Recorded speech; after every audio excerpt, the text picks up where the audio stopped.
Саламатсыздарбы, урматтуу ата-энелер? Гапыр Мадаминов агайыбыздын ата-энелер сиздер үчүн китебинен номер 41 тема.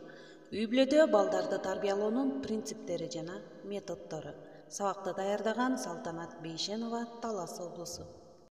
Үй-бүлөдө балдарды тарбиялоонун принциптери жана методдору деген тема боюнча кыскача маалымат аласыздар. Биз өткөн бөлүмдөрдө тарбиянын баалуулугу, тарбия бул олуттуу иш экендигин, тарбиядан адамдын тагдыры жараларын кыскача мисалдар, таблицалар түрүндө айтып өткөнбүз. Тарбия бул олуттуу, татаал, көп кырдуу болгондугу үчүн анын өзүнүн принциптери, методдору жана эрежелери болот. Эгерде биз буларды үйрөнүп, амал кылбасак, анда тарбиябыз чабал, жеткиликтүү болбой калат. Көңүл буруңуздар, урматтуу ата-энелер. Агай сиздерге бул ата-энелер сиздер үчүн китебинен ошол принцип, метод, эрежелерге илимий китептерден жөнөкөйлөтүп, кыскартып, мүмкүн болсо мисалдар менен, элдик тил менен айтып өткөн. Тарбиялоонун принциптери. Көңүл буруңуздар, бул бала тарбиясынын максаты, мыйзам ченемдүүлүктөрүнүн келип чыгуучу эң негизги талаптар. Алардын айрым эң негизгилерине токтолуп кетели.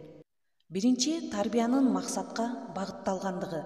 Бул демек, кимди, кайсы максатта, кайсы сапаттарга тарбиялайбыз дегенди ата-эне алдын ала билүүсү керек.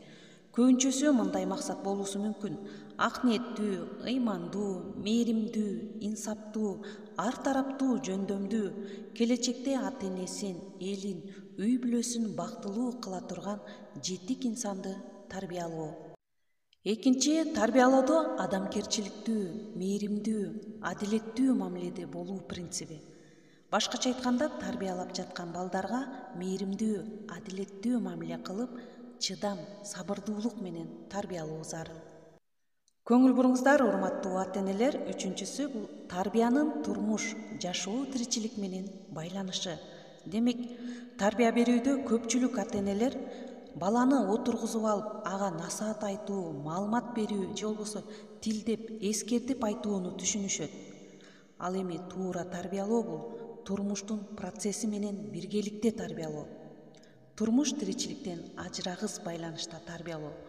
Турмуш тиричиликтен мисалдарды келтирип же өзү үлгү көрсөтүп тарбиялоосу зарыл.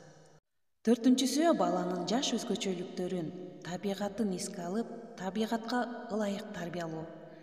Башкача айтканда, баланын жашы, мүнөзү, табигатына ылайык ыкма, метод менен тарбиялоо. Мисалы, мектеп жашына чейинки жаш кенже балдарга көрсөтмөлөрдүн, айлананын, табигаттын мисалдар жана китеп, сүрөттөр менен образдуу, көркөм тарбияласа жакшы болот. Жана балдардын дагы ошол образдуу тарбиялаган эсинде калат. Бешинчи, эмгек процессинде ишмердүүлүктө чогуу эмгектенип, жасап, айтып, жасатып тарбиялоо. Эмгек рахатын сездирип тарбиялоо. Мисалы, чогуу үй, короо тазалоо, жер айдап, эгин эгүү жана башкалар. Бул эмгек тарбиясы бул айыл жергесиндеги ата-энелерде өтө жакшы колго алынган, себеби айыл жергесиндеги талаа иштери, үй жумуштары болобу, деги эле кайсы гана жумуштар болбосун, балдарынын жардамысыз бул процесс ишке ашышы мүмкүн эмес. Эң жакшы балдар менен биргеликте иш алып барышат. Анда эмесе, урматтуу ата-энелер, ушуну менен бүгүнкү берүүбүздү жыйынтыктап туралы. Бүгүнкү берүүдөн сиздер тарбиялоонун принциптери жана алардын максаты, анын бөлүнүшү тууралуу маалымат ала алдыңыздар. Кийинки берүүлөрдө мунун уландысын 6, 7, 8 бөлүктөрү менен тааныша аласыздар. Көңүл бурганыңыздарга чоң рахмат. Кийинки сабактардан кездешкенче саламатта калыңыздар.